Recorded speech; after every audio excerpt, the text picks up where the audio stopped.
발람이 예언을 전하여 말하되 발락이 나를 아람에서 모압 왕이 동쪽 산에서 데려다가 이르기를 와서 나를 위하여 야곱을 저주하라 와서 이스라엘을 꾸짖으라 하도다. 하나님이 저주하지 않으신 자를 내가 어찌 저주하며 여호와께서 꾸짖지 않으신 자를 내가 어찌 꾸짖으라. 내가 바위 위에서 그들을 보며 작은 산에서 그들을 바라보니 이 백성은 홀로 살 것이라.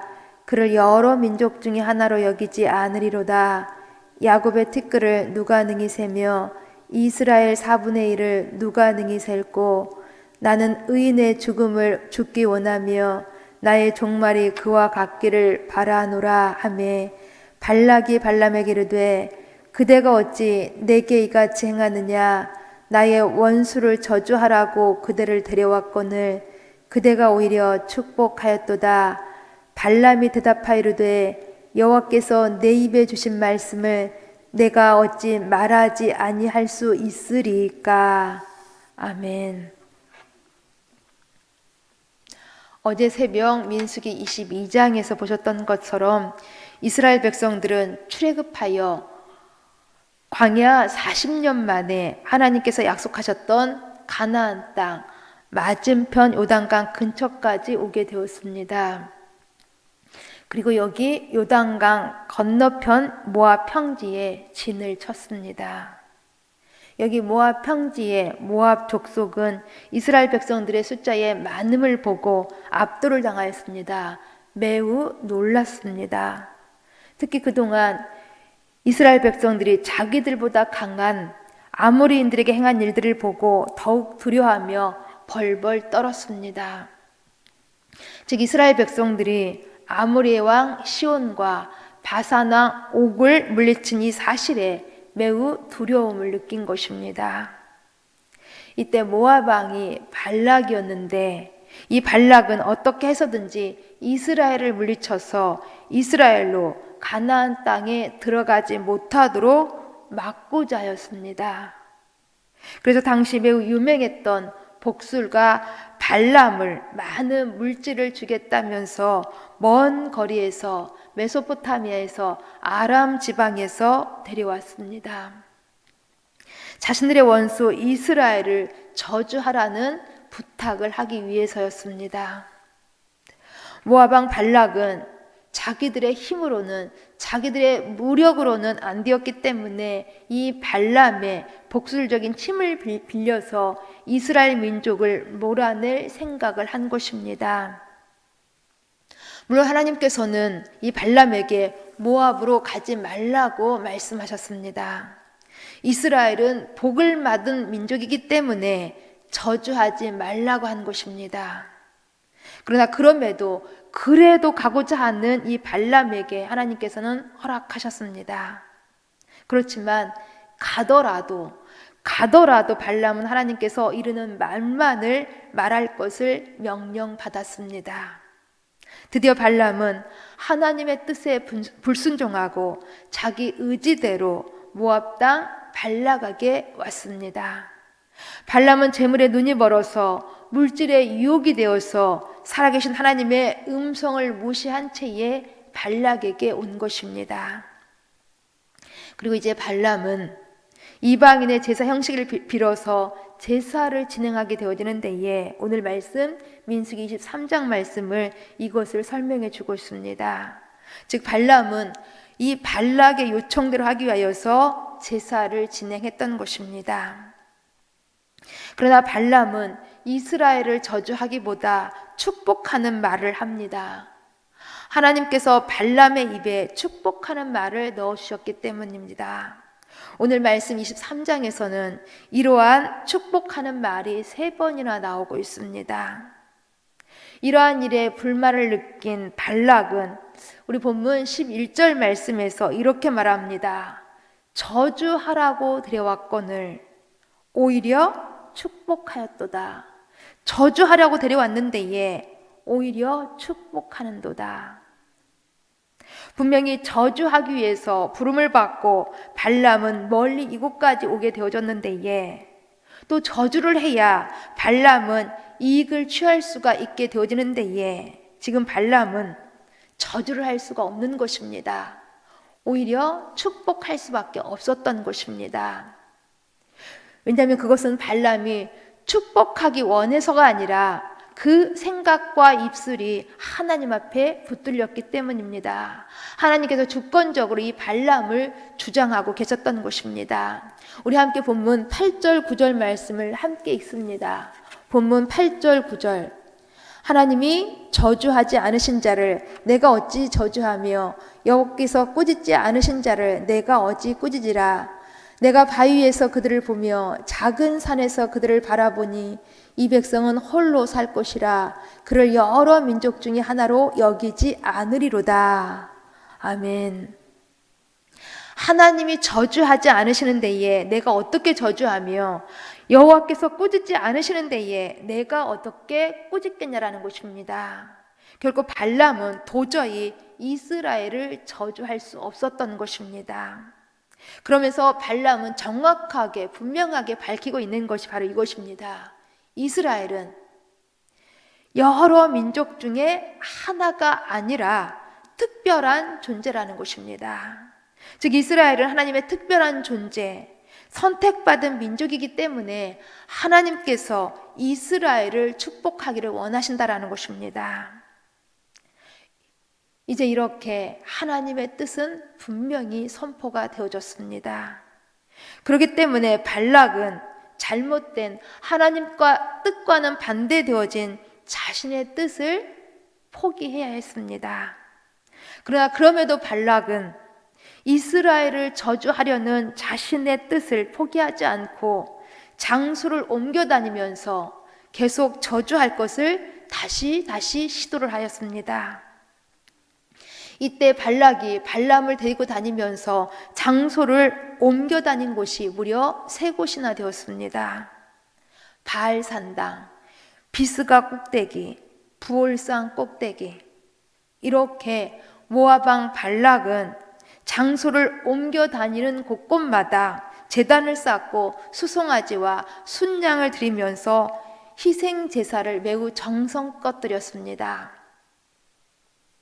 그러나 이것은 헛되고 헛된 잘못된 인간의 수고와 노력이었습니다.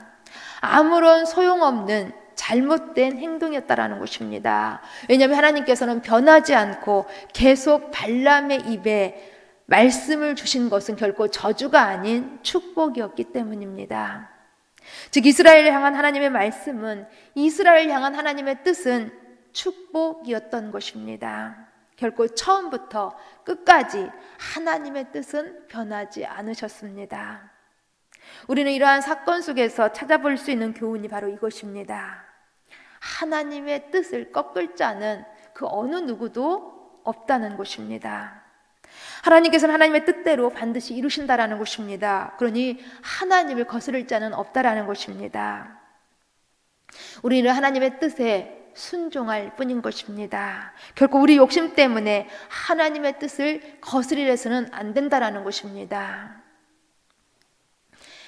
이방신을 섬기는 이방인들은 자신의 재물을 따라, 자신이 어떤 재물을 드렸냐에 따라서 신의 태도가 바뀔 수 있다고 생각하였습니다. 그래서 자신의 뜻을 이루기 위해서는 신을 감동시키면 된다고 그들은 생각했던 것입니다. 그러나 우리 하나님의 사람들은 하나님의 뜻을 이루기 위하여서 자신을 바꾸어 나가는 사람들인 것입니다. 즉 우리의 참다운 기도란 내 뜻이 이루어지기를 위하여서 떼쓰는 것이 아니라 나를 통해서 하나님이 하시고자 하시는 그 일들을, 그 뜻을 찾는 것이 바로 우리의 참다운 기도인 것입니다. 이스라엘은 하나님의 택하신 민족이고 하나님이 축복하시기로 작정하신, 계획하신 족속이었습니다. 그러게 발락과 발람의 제사 드리는 그러한 장소에 따라서, 또한 이들이 처한 형편과 상황에 따라서 변하시는 우리 하나님이 아니었던 것입니다. 보세요. 모압 왕 발락은 끈질기게 거듭거듭 이스라엘을 저주할 것을 요구하였습니다. 그러나 하나님께서는 이스라엘 저주하지 못하도록 거듭 말씀하셨습니다. 비록 이스라엘 백성들이 지금까지 하나님께 많은 죄는 지었지만 하나님께서는 그 다음 21절 말씀에서 보여주고 있던 것처럼 야곱의 허물을 보지 아니하시고 이스라엘의 반역을 보지 아니하시고 이미 약속하신 축복을, 이미 약속하신 구원을 주시겠다고 말씀하시고 계시는 것입니다.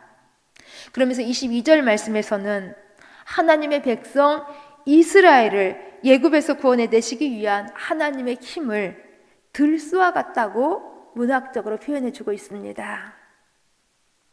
그런데도 애굽 왕 바로는 이스라엘 향하여서 계속 도전하였습니다.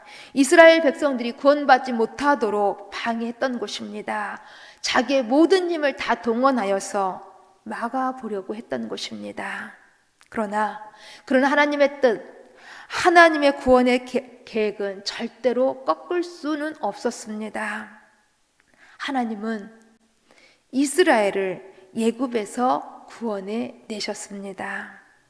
바로 오늘 본문도 마찬가지라는 것입니다. 모압 왕 발락은 이스라엘 백성들이 가나안 땅에 진입하는 것을 방해하려고 발람과 더불어서 온갖 수고와 노력을 다했지만은 그러나 결코 하나님의 뜻은 꺾을 수 없었던 것입니다.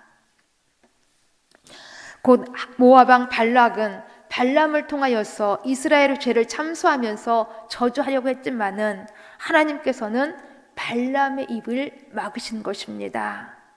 결코 하나님께서 택하신 자들은 어느 누구도 정죄할 수 없는 것입니다.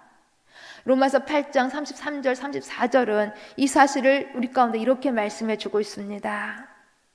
누가 능히 하나님께서 택하신 자들을 고발하리요? 의롭다 하신 일은 하나님이신 이는 누가 정죄하리요?